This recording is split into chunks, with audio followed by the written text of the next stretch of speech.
कभी न कभी विद्यार्थी रहे हैं। साल भर विद्यार्थी पढ़ता है और मार्च अप्रैल महीने में उसकी परीक्षा होती है। जय व्यापार पैनल के सभी सदस्य चैम्बर ऑफ कॉमर्स के बैनर तले जो 4 साल पढ़ाई किए हैं, जो कार्य किए हैं, उसकी परीक्षा का समय आ गया है। और परीक्षा के समय करना क्या पड़ता है, हम सब जानते हैं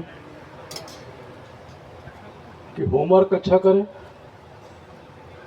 विषय क्या है उसको कंसंट्रेट करें।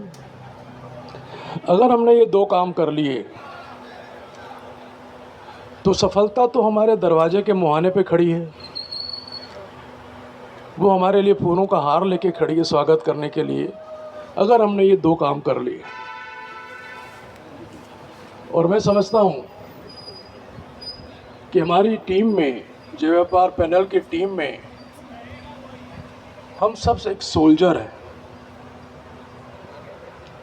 और सोल्जर्स लोग जब किसी चीज़ को ठान लेते हैं, उसको पूरा करने के पहले घर नहीं लौटते। मैं जय व्यापारी पैनल के सभी व्यापारी बंधुओं को सोल्जर मानता हूँ।